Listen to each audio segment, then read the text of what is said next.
Hello and welcome. CCS Fundraising would like to thank you for joining us today for our conversation entitled Reimagining Your Fundraising. My name is Brian Leamy, and I'm the Head of Corporate Marketing and Business Development here at CCS. Over the course of the past 6 weeks, CCS has partnered with a variety of nonprofits, associations, and service providers to regionally convene dozens of virtual discussions, webinars, and roundtables. These sessions have all been designed to help the nonprofit community cut through the uncertainty presented during these trying times. Today, in the second installment of our global webinar series on navigating the challenges presented by coronavirus, a panel of senior leaders from CCS will share observations since the outset of the COVID-19 crisis, and will also share initial findings from the recent survey of nonprofit leaders that CCS conducted. Special thanks to all of you who participated in that survey. Because we have nearly 2,000 registrants for this session, we are broadcasting as a webcast, which means that computer audio is our only available audio option. At the end of the presentation, we will conduct a Q&A session. Thank you again to all of you who have submitted your questions in advance. And for those who have questions throughout the presentation, please enter them into the chat box located on your admin panel as seen pictured here. After this meeting is concluded, we will share a recording of the webinar as well as the presentation with all of our registrants. And we will reach out with a response to anyone who submitted a question that was not addressed today. Now, it is my pleasure to introduce the chairman of CCS Fundraising, Bob Kassane, who will be joined by Pete Hoskow and Miriam Droller. Bob? Thanks, Brian. And hey, everybody. Good afternoon. Welcome to this second webinar on the COVID-19 pandemic. As Brian mentioned, we conducted our first webinar several weeks ago. It was actually 5 weeks ago. And we focused on learnings from past crises. And we did put together a list of about 10 guidelines for immediate action. And you can see on the slides here that there they are. And these guidelines have proven to be pretty effective, in fact, very effective. You can find them described in more detail on our website, and they are covered in the previous webinar, which is also available on our site. So we were so gratified by the interest of so many that we decided to conduct a series of webinars as we get further into the crisis and more visibility on what the future might hold. For today's webinar, we'd like to focus on what we've learned since the crisis began and formulate a phased approach to both a more stable interim period that we hope is now and soon a return to a new post-COVID world in the not too distant future, again, with our best hope. As Dr. Tom Frieden, the former CDC director, said recently, despite all the talk, we will likely reopen the faucet gradually. I will take a few minutes to review what we know now about the philanthropic response. Then I'm going to ask Pete Hoskow, CCS Principal and Senior Managing Director in Chicago, to share our survey results and outline a phased approach to fundraising in these next phases. And then we'll turn it over to Miriam Droller in New York, our Managing Director, who will take us through the detail of our suggestions and recommendations. And as we said, we'll take a few questions at the end, which we've received from webinar registrants. So what have we learned over the past 5 weeks? Well, we've learned quite a lot. The American nonprofit sector has been impacted dramatically. It has shown both significant vulnerability and great resilience in light of unimaginable stress. All nonprofits find themselves in varying degrees of crisis management and in some cases, existential danger. How has the philanthropic community responded? Well, true to form, despite the dramatic blow to our economy, American families, businesses, and foundations are responding at impressive levels. There have been many individual acts of generosity, as well as coordinated joint responses with funders getting together to address the public health crisis. In addition to urgent healthcare needs, there's been a major focus in the U.S. on food security, with a 46% rise in Americans seeking emergency food supplies, more than 50 million Americans. And there have been both solicited and unsolicited support has been solicited and unsolicited support to help nonprofit organizations in every sector keep up essential services and support their employees and staff. This all adds up to some impressive numbers. According to Candid, which is, you'll remember, the newly merged Foundation Center and GuideStar Group, more than $8 billion in grants have been made in response to the pandemic worldwide. About $1.5 billion has been contributed in the United States. That's according to Candid. And we believe these numbers are significantly underreported numbers, as they don't reflect a complete list of publicized grants or other significant unpublicized commitments that we are well aware of. Where have the funds gone? According to Candid, the funds have gone primarily for disaster relief, disease response and control, medical support, and emergency services. A quarter of the funds have been directed to community and economic development, food aid, education, public information, and public health. Who's doing what? Well, many American companies have announced large commitments. Morgan Stanley, Blackstone, Nike, Facebook, Liberty Mutual, Bank of America, PNC Bank, among others, Ralph Lauren, have committed $10 million or more to COVID-related response. Major philanthropists have made extraordinarily large commitments. Michael and Susan Dell are giving $100 million to their communities, including $20 million for therapeutics. Jeff Bezos has committed $100 million to Feeding America. George Soros has committed more than $130 million to the global response. Hundreds of foundations are on record willing to repurpose their commitments to allow nonprofit organizations to use them for unrestricted, spendable purposes.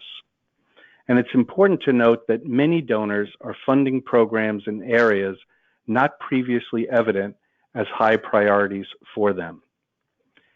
And there have been some significant coordinated joint responses, and you can see two here, the $75 million New York City COVID-19 Response and Impact Fund. That's where foundations got together with leading philanthropists to partner with Robin Hood, the New York Community Trust, and the UJA Federation. On a global level, Bill and Melinda Gates Foundation, MasterCard, Dell, Chan Zuckerberg, and many prominent American, European, and other families have joined with the Wellcome Trust to fund what's called CPI, the Coalition for Epidemic Preparedness Innovations. What a great, catchy name. Often quietly and out of public view, donors big and small are providing funds to pay for food for hospital workers, protective equipment for hospital staff, support for their employees, and also support for the initiatives and just the survival of their beloved nonprofit organizations responding in their own way to the crisis. Since we're very focused on what donors think, how they act, and what they might do, we found a recent Fidelity charitable survey quite interesting, and you can see some of the results here.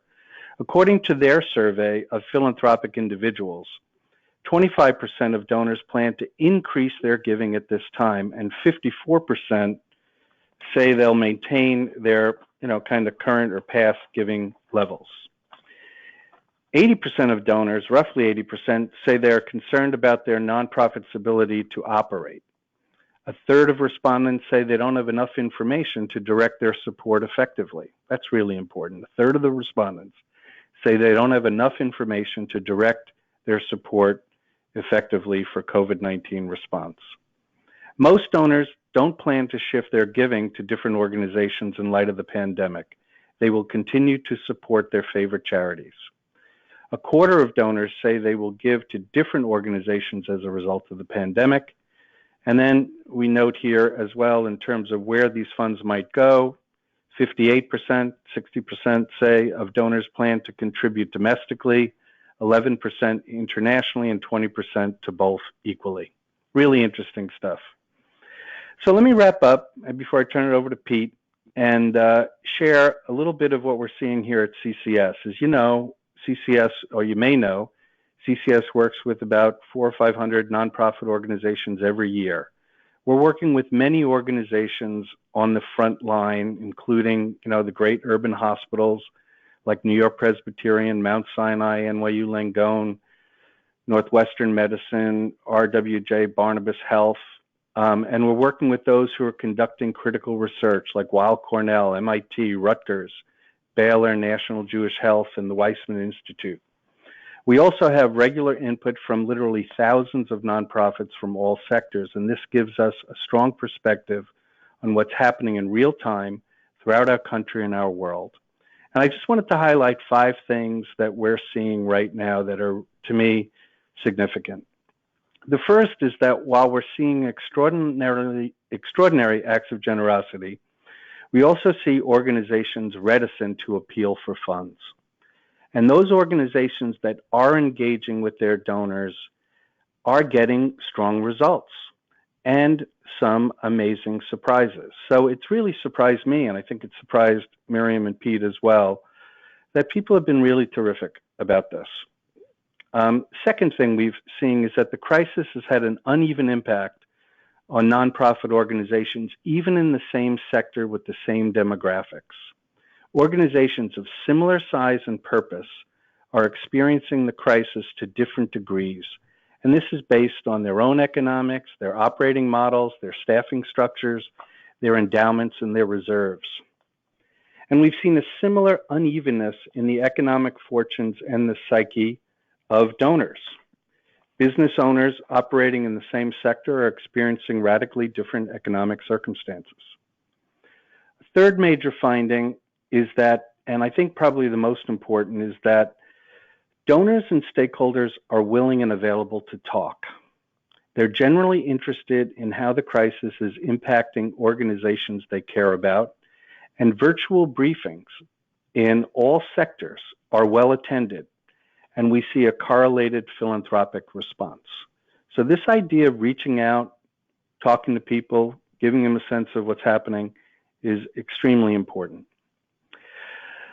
Another piece of my fourth point is that we're seeing philanthropists now mobilizing to help prepare for the enormous challenges facing our educational institutions this fall. And that's everything from distance learning, housing, travel restrictions, just a host of challenges facing educational institutions.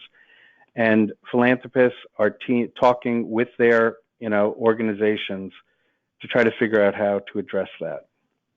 Finally, we see that astute fundraising professionals recognize that their development operations need to be rethought. The roles and responsibilities of the staff and the deployment of resources require wholesale review, both now and in the longer term. And to this last point, Pete, let me turn it over to you to help us frame our thinking on a phased approach to future fundraising strategies and talk about that survey. So thanks very much, Pete. Thanks, Bob. It's great to be here with you and Miriam and all the participants.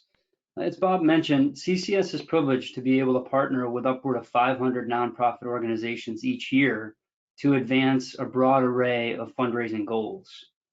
A great deal has happened over the last month and a half. Our sector has no doubt been impacted in a variety of ways. So as we pivot today to focus on the future, it's important to have a plan that reflects all that we've learned during this time and allows us to be nimble to respond to the evolving situation. Our firm's universe of contacts and friends includes tens of thousands of fundraisers across the country and around the world. As we seek to learn more about the impact of this moment on philanthropic strategy, we decided to gather the perspectives of you, those in the field, living the realities of fundraising during COVID-19 every day. With that, our firm launched a philanthropic climate study.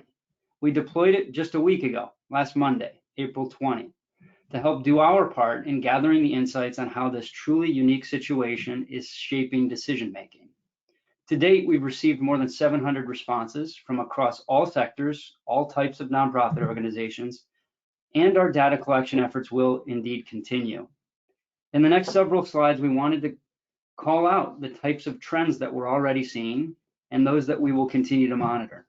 We should acknowledge, as Bob said, that there's a great variation in this survey in terms of sector and organization type, and I'll try and call those out in a couple instances. As you see here, we want to reflect back to you the sentiment that was reflected in the survey.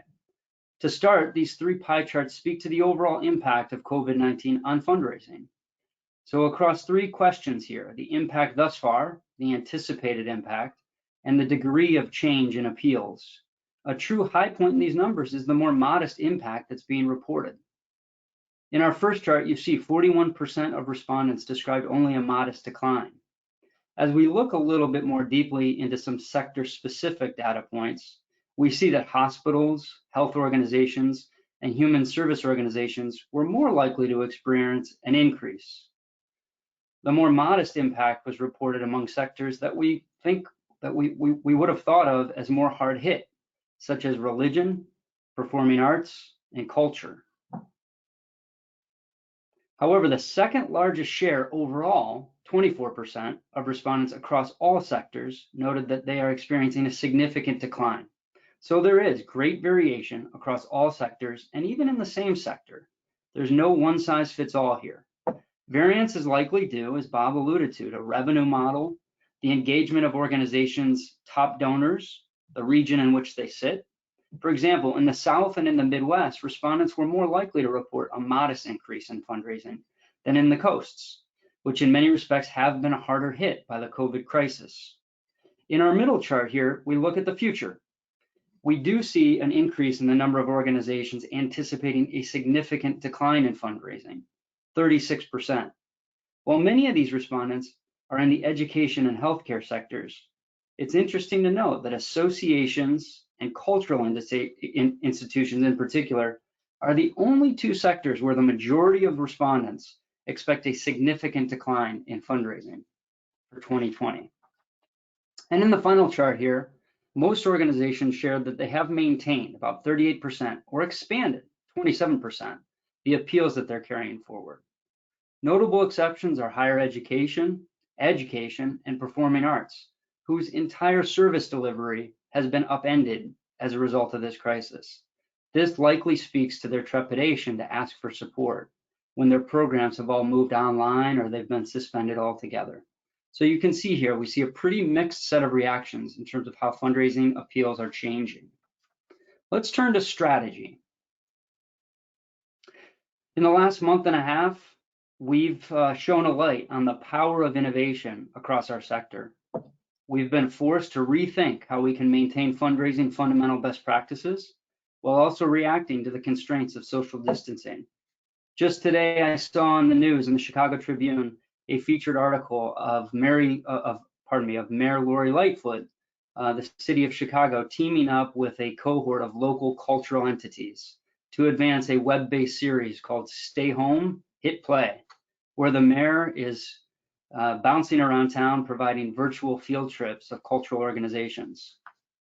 While making this sort of shift is not a small lift for any fundraising team, the sector has a lot to be proud of in how it's risen to the challenge of this moment. Nonprofits are changing from galas to virtual happy hours, activating gift officers and board members and volunteers, and coordinated efforts to call and engage with donors. We're even seeing a number of our client partners shaping a new take on an old classic, the telethon.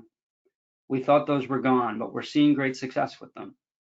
Organizations are really hitting all channels, with large portions of respondents engaging in very personal methods. This first graph shows some of the highlights in the strategies that are being employed in this moment. 359 respondents mentioned the work they're doing making direct appeals to major donors. These types of personal contact points are critical during this time. This theme builds with the data shown in the second chart. More than 500 organizations are making personal calls to speak directly to their supporters. This type of relationship building is a key strategy as well. I'd like to call out the rise of some digital media strategies.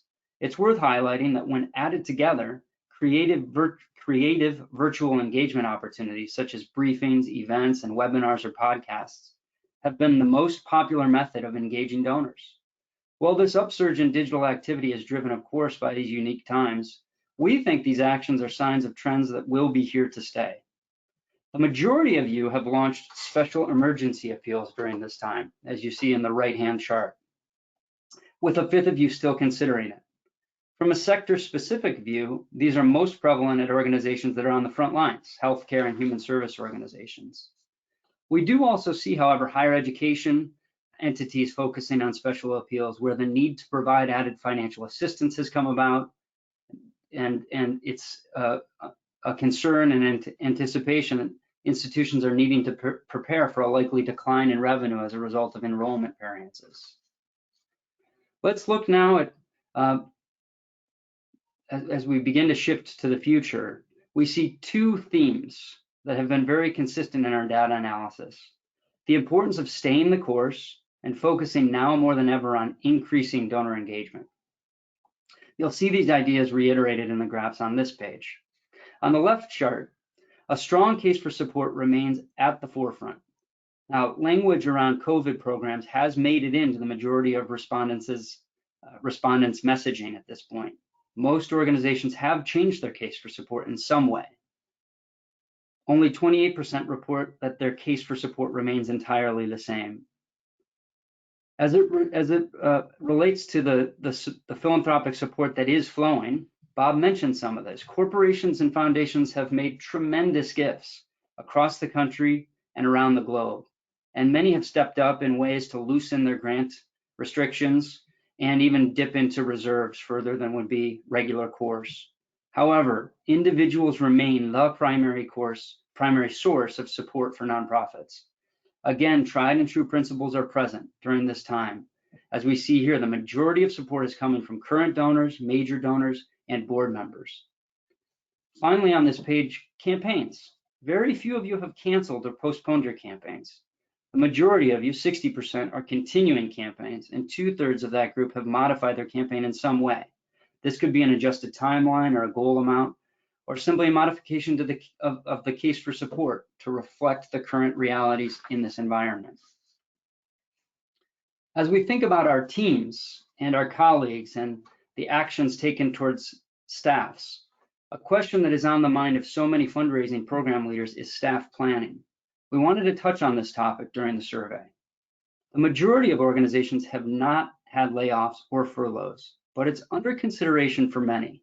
Based on our research to date, less than 15% of nonprofits have experienced a staff reduction. Only 4.8% have reported significant reductions. There were 12% of respondents that mentioned decision-making is underway. CCS was encouraged with these figures to see that 70% of responses say no layoffs or furloughs were planned.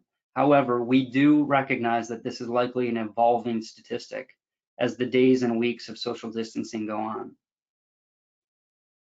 Some of the strongest staff leaders across our client partners are seeing that a top priority in navigating all that COVID-19 is throwing at us is to take care of our staff. Your fundraising program, we believe, is only as strong as your staff.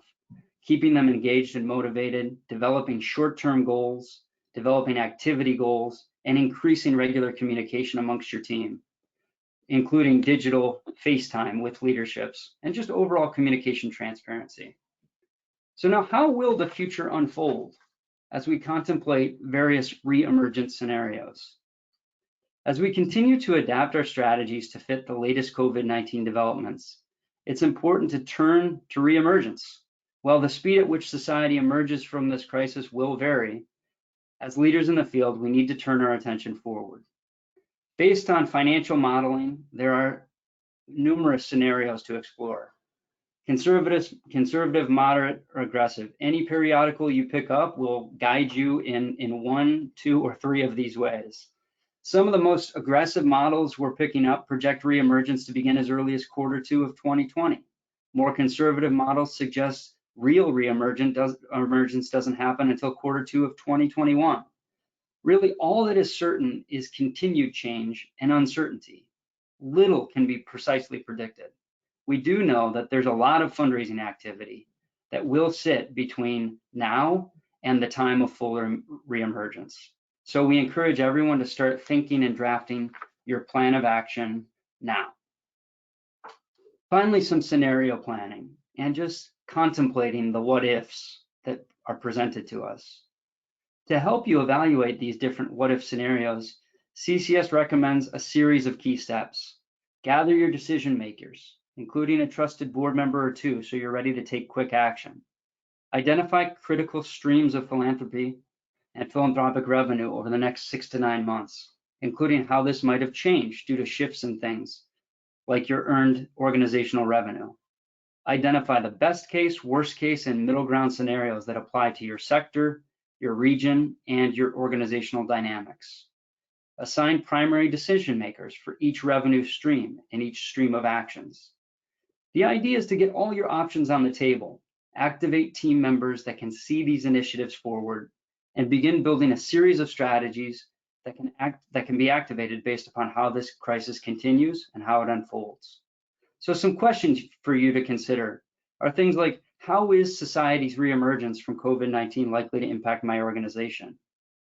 If I am a social service organization, do the demands of my service increase or do they decrease? If I'm a healthcare institution, do I anticipate a resurgence in elective procedures that could expand grateful patient opportunities?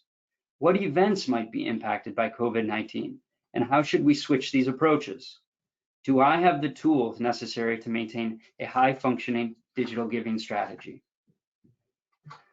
As we look over the next 9 months, the environment will evolve, and in response, so will your focus on slide 16. We've outlined the characteristics and focus areas brought on by your response to the immediate crisis. Where we need to be turning focus is to stabilization and reemergence. A clear plan of action will be a critical source of support as your leadership team looks to make these pivots. We are adjusting to an ever-evolving new normal.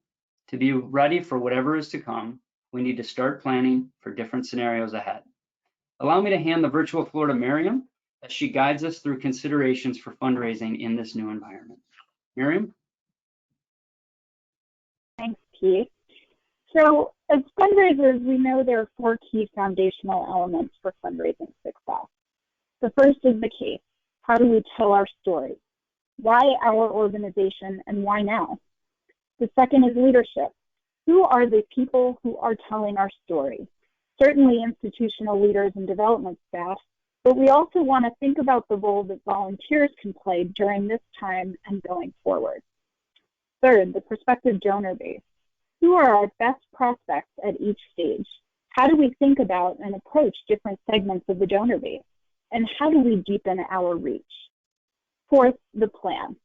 What activities and priorities are we pursuing when?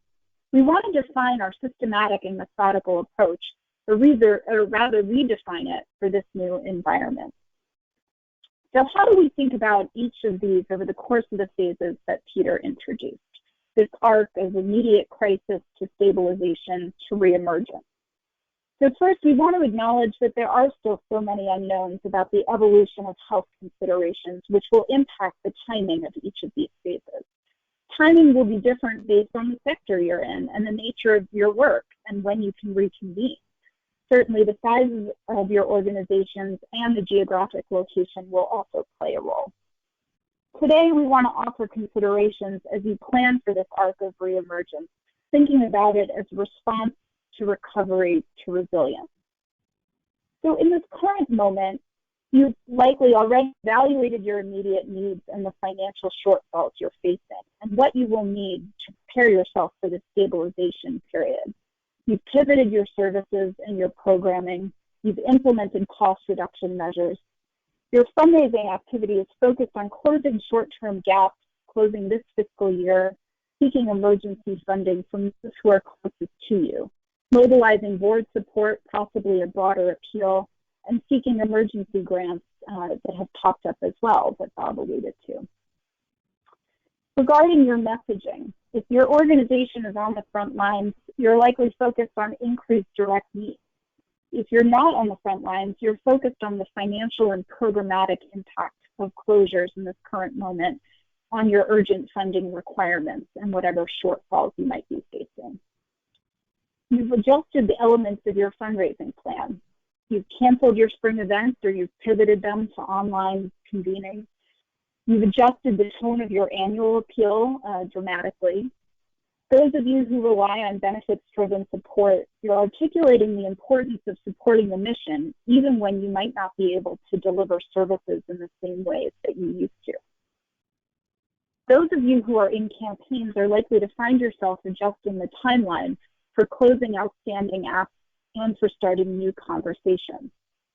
We've all gotten quite adept at leveraging technology in new ways, but we're still adhering to the key principles that Bob reviewed earlier, intensifying our communications, connecting with our donors, thanking them, and keeping them informed.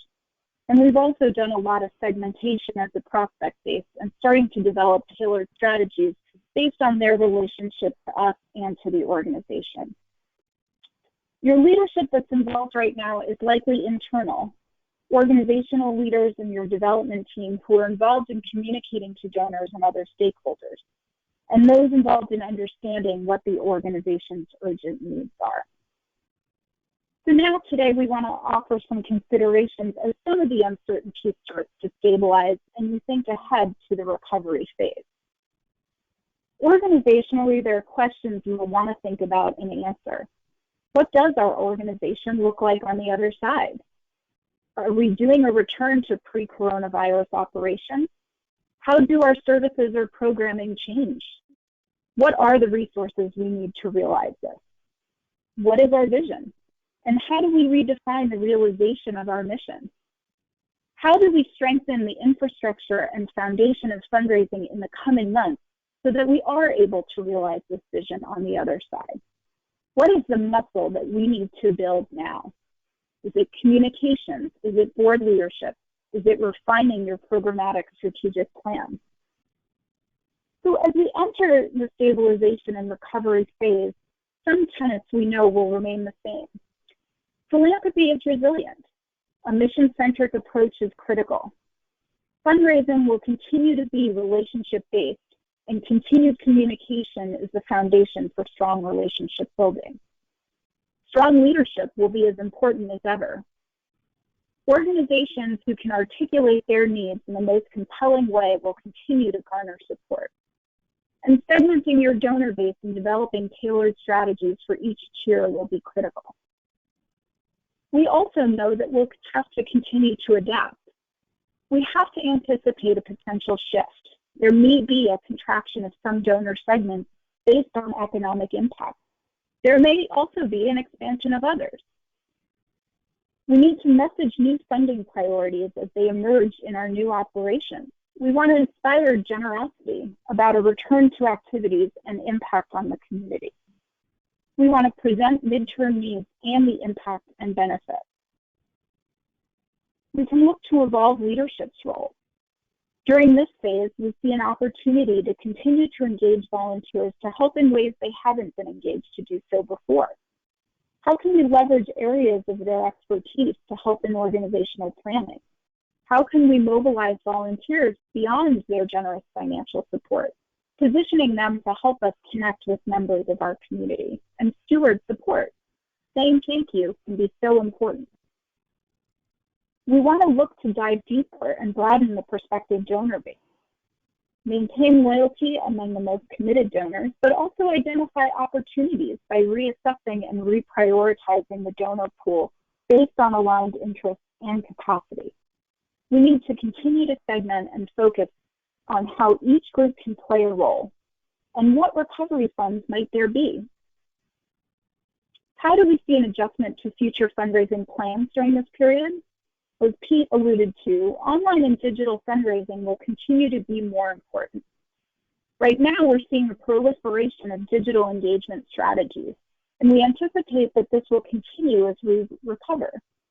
There are benefits too. For example, thinking about organizations with donors across the country, how might we want to incorporate some of these new types of strategies going forward, not to replace in-person visits, but to complement our activities? We don't yet know what the future role of events-based fundraising will be. It will likely be a long time before a return to what it has been.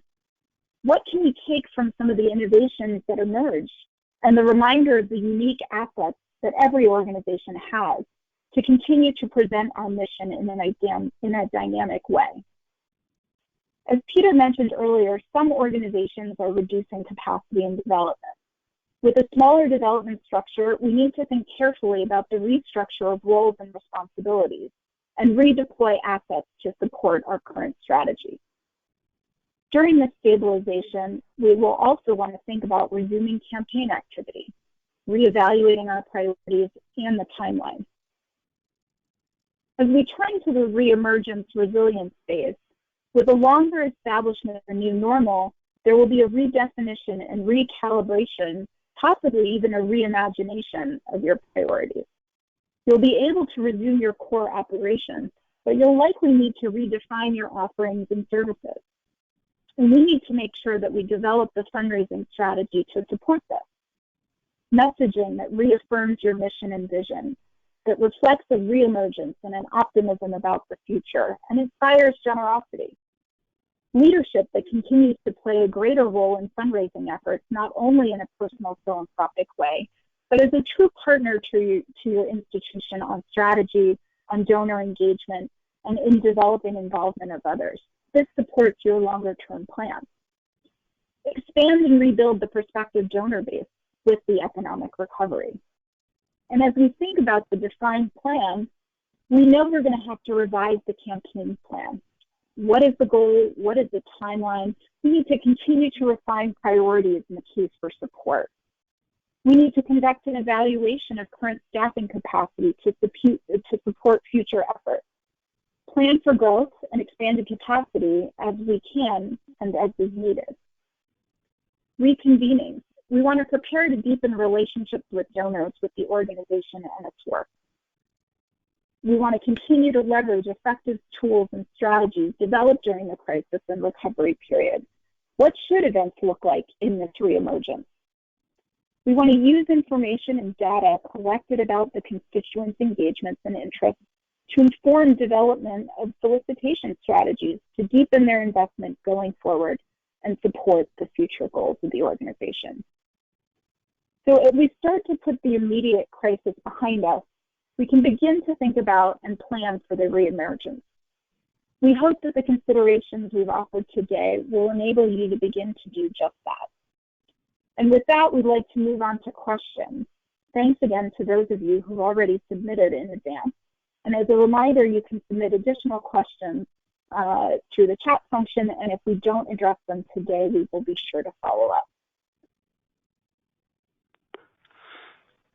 Miriam, thank you, and thank you to Pete and Bob as well for the presentation, for providing insights and analysis on the data that CCS has collected, also the staged framework for fundraising, and finally, the tangible actions for our partners to consider.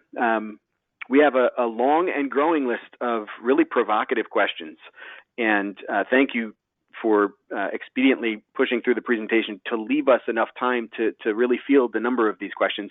I'm going to assign the first one, Pete, to you. You talked a little bit about special appeals and emergency appeals. So our first question is, while we are certainly continuing our fundraising as energetically as possible, we have so far resisted a campaign for an emergency fund. Can you talk about the merits and the drawbacks of shouting help? Thanks, Brian. Great question, and I know a question being contemplated, again, across all sectors and organization types. Yeah, going back to the data from the survey, we heard from you that 51% of respondents have established special appeals or funds. An additional 18% are considering it. So the data bears out that this is something that's carefully being considered, again, across all sectors, all types of organizations. And there's no one-size-fits-all answer. We really do believe that first and foremost, this depends on the urgency of the immediate need inside your organization and how that overlaps with your organization's mission. And how this all aligns with your post-COVID strategy and timetable. If you have an urgent immediate need and it's deep into the response of your organization addressing COVID-19 and its implications on the work of your organization, then yes, a special emergency fund seems reasonable, and it would be fairly easy to argue for it. On the other hand, if there's not a great urgency for immediate funds and you have plans to launch a future initiative for non-COVID specific needs, it might be advisable to hold off on establishing a fund in the near term.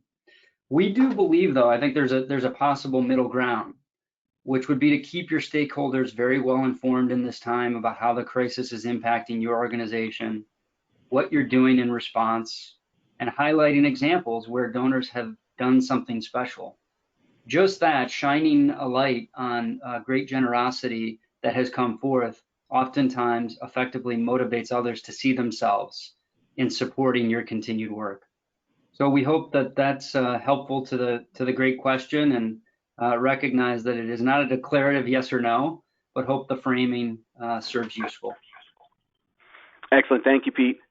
Our next question is, how do we help our boards be more strategic and less reactive during this time? And Bob, I'd love for you to field that one. Sure, Brian. Thank you. No, this is a really important question, and we all know that boards, can be, thoughtful, well-behaved, and we also know that a couple of voices can influence, a direction, and sometimes those voices are fully informed, and sometimes, they're reacting to one or two experiences. So we think that a few things. One, most boards have been focused on organizational survival, and we're talking about maybe a stabilization period, but for a number of people on this phone, we're not even there yet, right? So we're deep in it, and that has to really be the focus of the boards and how they're financially going to survive and what they see as the challenges going forward. But engaging the board in a strategic exercise, and that, I guess, begins with sharing reliable and up-to-date information and data about philanthropic activity. That's why we're doing this webinar today, and the materials that'll be available for everyone on the webinar will be there for you to share with your boards. And you're able also, not only the information we're sharing, but strategies and the results of peer nonprofit institutions are important to inform a strategy. So engaging the board in a strategic exercise, and not only trying to work towards constructive ways to build and execute a plan, but how they can help would be important. And I think proposing a strategic approach, or at least if that full strategy isn't clear in your own mind, at least outline the factors that should be taken under consideration in the creation of a strategic approach. And in this way, you're beginning to kind of, put the right steps in place to move this in a direction that's better informed, with a board that's fully engaged, where you're setting the agenda for the issues that need to be considered to develop a strong strategy. Thanks, Brian. Terrific. Thank you, Bob. If you don't mind, I'd love to stay with you, Bob, for this next question. Is now a good time to launch a new major fundraising initiative, such as an endowment campaign or the like? Wow. I don't know. Maybe not publicly launch something, but I'm finding that this is a really good time to, as has been said, Miriam emphasized it, and Pete, to reaffirm your mission and your vision, to make people aware of what's happening. And if you take something like endowment, if your organization was planning an endowment campaign, this crisis just highlights the importance of a strong endowment. It just really makes the case. And for some organizations coming out of this crisis, they're going to need both endowment and spendable immediate funds. So if you're thinking about an endowment campaign, you might want to, modify it and look at the balance between, spendable funds and pure endowment. A lot of organizations that do endowment campaigns, even if they tell the world they're looking for endowment funds, a number of donors are just going to want to provide spendable funds. So I don't know that I would publicly launch a campaign right at this moment, but I would certainly begin to put together the core elements of a campaign, developing the case, refining your case, modifying it, thinking about the evolution and the development of leadership, developing the prospect pipeline. Miriam talked about that. Quietly securing some leadership support, some early commitments, even potentially matching and challenge gifts, and start to socialize your case with key stakeholders and signal that you have plans to move forward at the appropriate time. Bob, thank you. Great advice. Let's contrast that a bit with the next question, which is about whether and how we should pivot our annual fundraising efforts. And Miriam, if I could toss that to you. Sure. So I think adhering to the principles and to the data that Pete shared, in general, we want to stay the course with our fundraising plans, but of course, we're going to have to make some appropriate adjustments to reflect the current environments and how donors will be impacted. We want to continue to focus on the mission of our organization, the important work that the organization does. I think for certain audiences, you can provide a certain level of transparency about the impact of the crisis on the organization and what your plans are in the short and longer term to continue to do the work that you do and the role that philanthropy can play in helping you do that. We all know communication is important, and I think that in terms of your annual funding requests, you want to try to do as much personal outreach, phone calls and that sort of thing before you reach out with funding requests. We've had a number of our clients who have done check-in calls with some of their closest donors, and after having the conversation, obviously the donor's natural reaction is going to be, what can I do to help? The donors really are members of the community, and it's important that we express concern for them. They're going to want to express concern for you to know how the organization and your staff are doing. In the most recent weeks, we've heard from a number of clients who are right now putting together their spring appeals. Certainly the tone will have to reflect the times, but depending on where you are geographically in the country and what is happening around you with the health crisis, you might have to push back the timing of some of those appeals and when it might be appropriate to send some of those communications. Certainly if it's appropriate, you want to recast your case for annual support in light of the impact of what's happening.